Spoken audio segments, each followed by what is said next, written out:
Anita Vangalapudi, Minister of Home Affairs and Disaster Management, will present the general budget for 2026-2027. ధన్యవాదాలు అధ్యక్ష.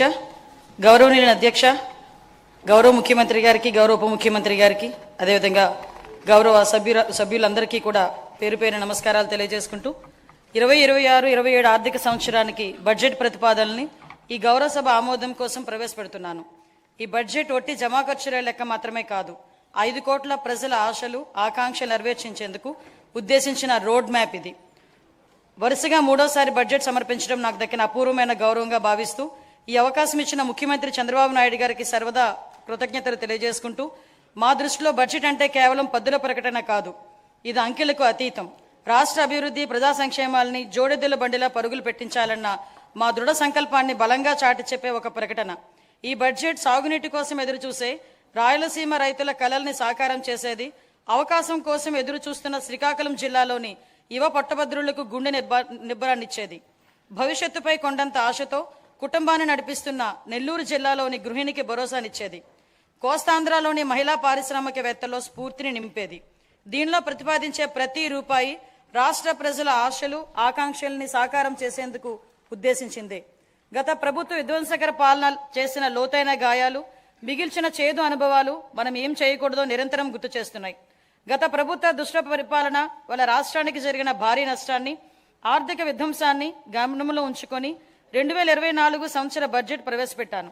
గత ప్రభుత్వం మిగిల్చిన గాయాలను మాన్పి 5 ఏళ్ల విషాదాన్ని దాటుకొని రాష్ట్రాన్ని పునర్నిర్మాణం దిశగా నడిపించేందుకు 2024 బడ్జెట్ బలమైన పునాది వేసింది. 2025 బడ్జెట్ స్వర్ణాంధ్ర 2047 లక్ష్యానికి అనుగుణంగా రాష్ట్రాన్ని అభివృద్ధి పదంలో నడిపింది. అంత భారీ విధ్వంసానికి గురైన రాష్ట్రాన్ని పునర్నిర్మించేందుకు 2 ఏళ్లు చాలా తక్కువ సమయం. 2014లో జరిగిన అహేతుక విభజన రాష్ట్రానికి తగిలిన మొదటి దెబ్బ అయితే 2019-24 మధ్య అప్పటి ప్రభుత్వం చేసిన దుష్పరిపాలన రాష్ట్రానికి తగిలిన మరో పెద్ద షాక్.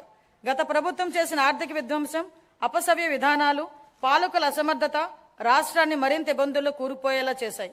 ఇన్ని సవాళ్లను ఎదుర్కొంటూ కూడా కూటమి ప్రభుత్వం అనుసరించిన నిర్మాణాత్మకమైన విధానాల వల్ల 2024 జూన్ నుంచి 20 నెలల్లో రాష్ట్రం అద్భుతమైన అభివృద్ధి పదంలో సాగిందని చెప్పడానికి గర్వపడుతున్నాను.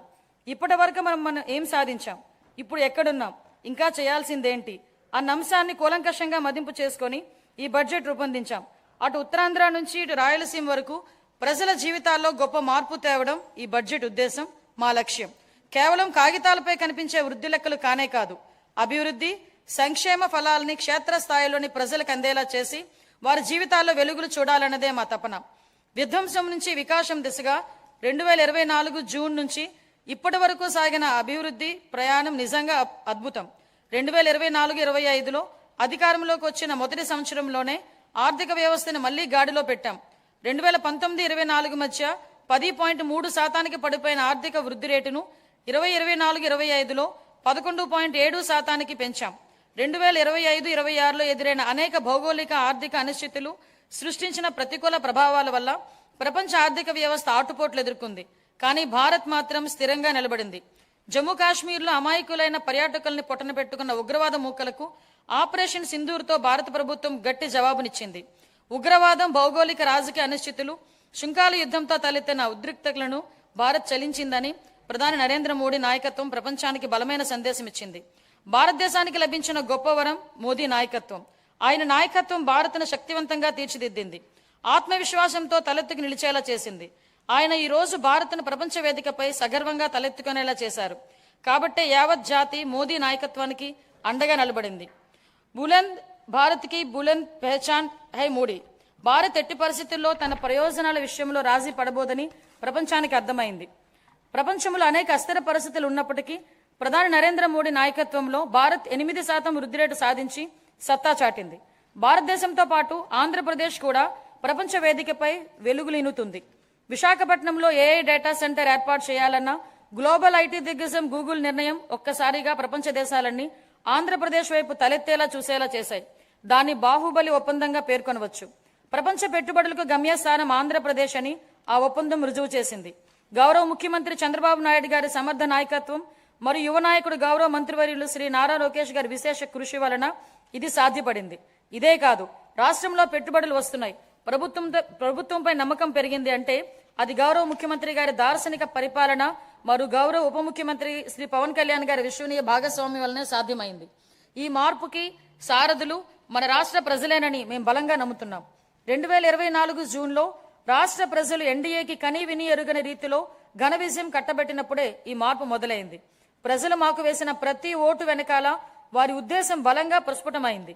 ప్రజలు వారితో పాటు వారి పిల్లలకు సురక్షితమైన బంగారు భవిష్యత్తు కోసం ఎన్డీఏని అధికారంలోకి తీసుకొచ్చారు.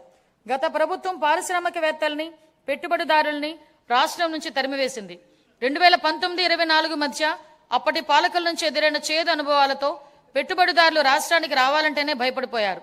పెట్టుబడులు రాకపోవటం, ఉన్న పరిశ్రమలనే మూసివేయటంతో నిరుద్యోగం తాండవించింది. కూటమి అధికారంలోకి వచ్చాక ఈ 20 నెలల్లో పరిస్థితులు పూర్తిగా మారాయి. పెట్టుబడిదారులకు దేశంలోనే అత్యంత అనుకూలమైన పరిస్థితులు ఇప్పుడు మన రాష్ట్రంలో ఉన్నాయి. దేశ జనాభాలో కేవలం 4.2% వాటా మాత్రమే ఉన్నప్పటికీ ఆంధ్రప్రదేశ్ ఇప్పుడు పెట్టుబడులను ఆకర్షించడంలో మిగతా రాష్ట్రాలను వెనక్కి నెట్టింది. పెట్టుబడిదారులకు అత్యంత స్నేహపాత్రమైన రాష్ట్రంగా నిలిచింది. బ్యాంక్ ఆఫ్ బరోడా నివేదిక ప్రకారం 2025-26 ఆర్థిక సంవత్సరంలో ప్రతిపాదిత పెట్టుబడుల్లో 25% ఆంధ్రప్రదేశ్కు రావటమే దీనికి నిదర్శనం. బ్రాండ్ చంద్రబాబు వల్లే ఇది సాధ్యమైంది. ఇప్పటి వరకు మనం ఈజ్ ఆఫ్ డూయింగ్ బిజినెస్ గురించి మాట్లాడే వాళ్ళం, ఇప్పుడు గేర్ మార్చాం. స్పీడ్ ఆఫ్ డూయింగ్ బిజినెస్ ఇప్పుడు మన నినాదం. గౌరవ ముఖ్యమంత్రి చంద్రబాబు నాయుడు గారి సమర్థ నాయకత్వం, దార్శనికత, ప్రభుత్వ సుస్థిర విధానాలు రాష్ట్రాన్ని విజన్ స్వర్ణాంధ్ర 2047 లక్ష్యం దిశగా వేగంగా నడిపిస్తున్నాయి. ఆంధ్రప్రదేశ్ భవిష్యత్తుని స్వర్ణమయం చేసే మహాక్రతువులో గౌరవ ముఖ్యమంత్రి చారిత్రాత్మక పాత్ర పోషిస్తున్నారు. తాను నాటిన చెట్ల నీడలో తానెప్పటికీ కూర్చోలేనని తెలిసినా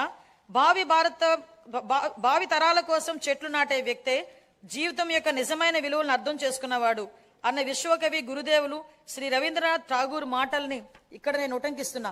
గౌరవ ముఖ్యమంత్రి ఈ భావనకు అసలైన ప్రతిరూపం. ఆయన కేవలం దూరదృష్టి గల నాయకుడు మాత్రమే కాదు, దాన్ని సాకారం చేయగల దక్షత గల నాయకుడు.